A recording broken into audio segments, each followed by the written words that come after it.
Hola a todos, esta es la segunda parte de la serie llamada ¿Qué es el movimiento de raíces hebreas? Bueno, en el video anterior hacíamos como una introducción, ¿verdad? Mirábamos una definición. Yo también di como, bueno, no puedo decir una pequeña opinión, creo que fue una opinión grande de lo que fue mi experiencia personal y algunas de las preguntas las cuales yo me comencé a hacer. Entonces, pero esta parte 2 más que todo va a tratar de las otras preguntas que me hice, porque yo como les comento, comencé a estudiar por mi cuenta, me acerqué a ciertos canales de los que les comentaba, por ejemplo el canal de Michael Ruder, el canal de Jim Stanley, ya les dije mi opinión acerca de cada uno de ellos, incluso les recomiendo mucho el canal de Jim Stanley. Pero luego me comencé a hacer ciertas preguntas que posiblemente alguno de ustedes está haciendo y se las voy a mostrar. Entre esas preguntas me comencé a hacer, creo que todos pasamos, bueno, los que estamos como queriendo saber más, posiblemente nos comenzamos a hacer algunas de esas preguntas. Yo me preguntaba, ¿las raíces hebreas son iguales al judaísmo? Para serles sincero, en un principio comencé a buscar acerca del judaísmo. Comencé a buscar eh, quejilas judías acá dentro del país donde yo vivo.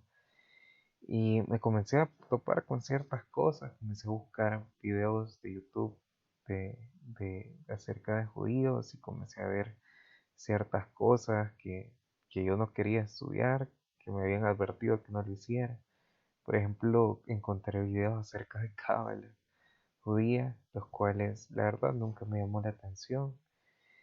Comencé a ver que leían, por ejemplo, otros libros diferentes a la Tanakh, por ejemplo, el Talmud, eh, creo que si no me equivoco se llama la Mishnah, y comencé a ver que en realidad muchos hermanos de la tribu de Judá en realidad no están estudiando la Tanakh, sino que más que todo están estudiando libros donde hay opiniones rabínicas.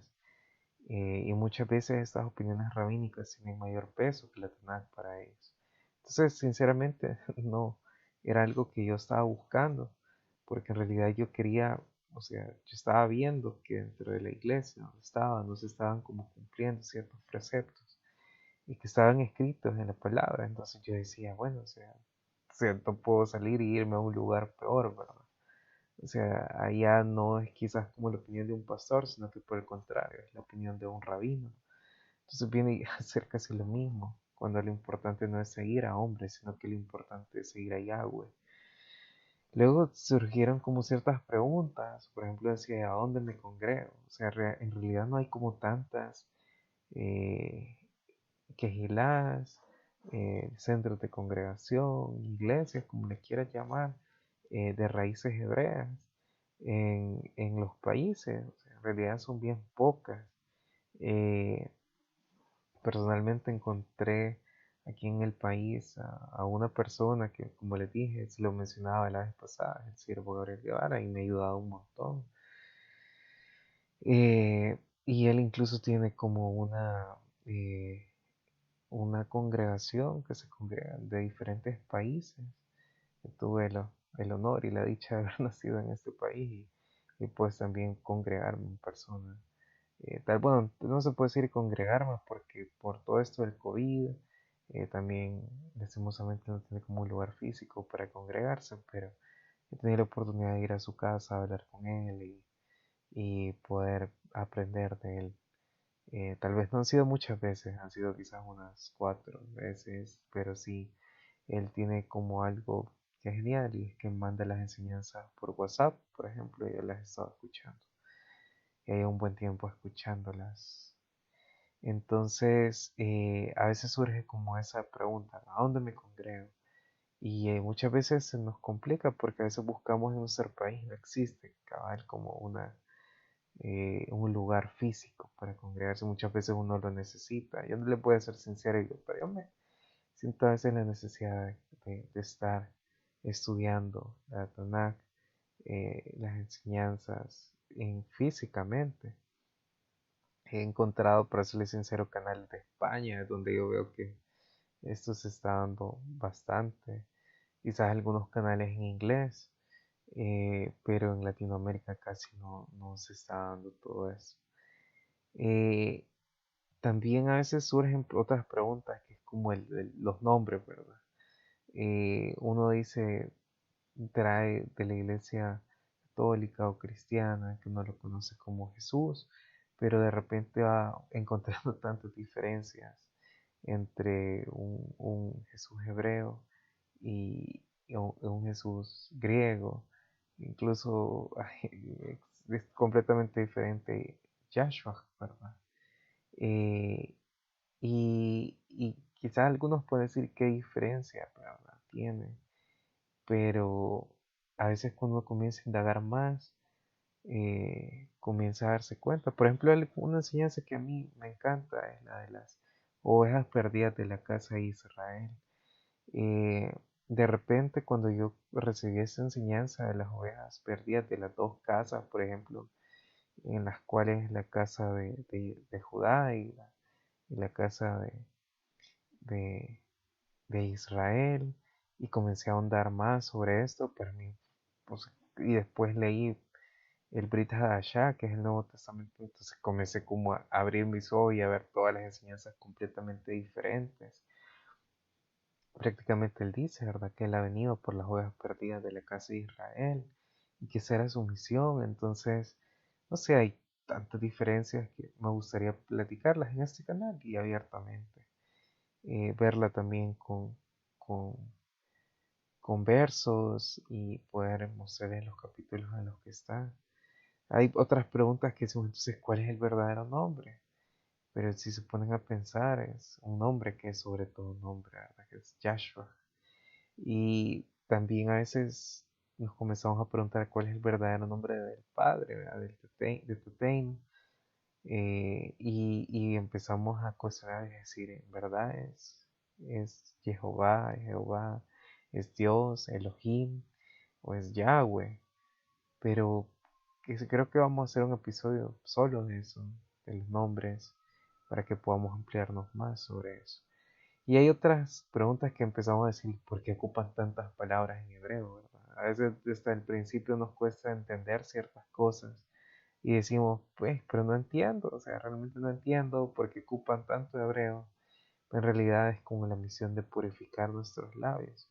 En realidad, cuando ya hablamos del sincretismo, por ejemplo, y nos hemos dado cuenta de que muchas veces hay palabras, por ejemplo, ya les comenté en el video pasado, la palabra Dios viene de Deus, que viene de Zeus, entonces es importante purificar nuestros labios.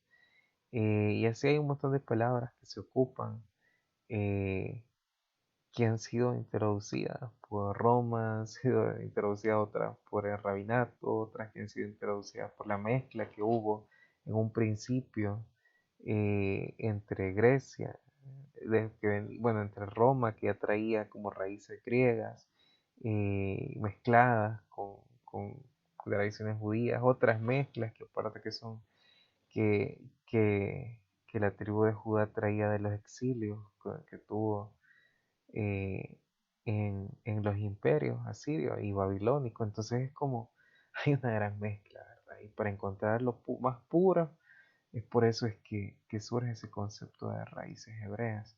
Pero también cabe aclarar algo que sí me gustaría decirles, es que también, así como la iglesia cristiana tiene un montón de denominaciones, raíces hebreas también tienen un montón de diferentes ramas y hay un montón de gente que tiene diferentes opiniones de ellas.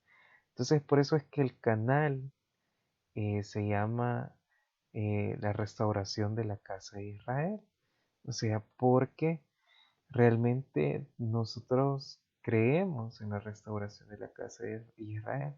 Sé claramente porque la palabra lo dice, la Tanakh lo dice, que es Yahshua quien va a venir a restaurarla. Y claro, vamos a estudiar con él 1000 años, ¿verdad? Para poder entender todas las cosas. y que ningún hombre puede venir a hacer la tarea que él va a hacer, pero a mí me gustaría como poder ayudar aunque sea un poco en esta restauración. Y es que yo creo, y esa es una de las cosas en las que cree este canal, que muchas personas aquí en Latinoamérica realmente somos de parte de las ovejas perdidas de la casa de Israel. Entonces somos parte de esas tribus perdidas. Entonces es genial que las personas de Latinoamérica también se den cuenta de esto y que ahonden y que busquen, así como yo busqué, en el conocimiento que está dentro de la Tanakh, dentro de la Biblia, que tengan que las lean y que no solamente sean escuchándome a mí, sino que investiguen por su propia cuenta para que ustedes se den cuenta de todo lo que está ahí está la verdad. Entonces es importante que ustedes vengan y lean y se den cuenta por ustedes mismos. Vamos a dejar hasta acá este segundo video. Vamos a ver si hacemos una parte 3 para podernos extender un poquito más en cada una de estas preguntas y mi propia experiencia en esto. Les agradezco un montón y nuevamente hacerles una invitación para que puedan suscribirse al canal y también para, bueno, seguir viendo los demás videos. Gracias por todo. Shalom.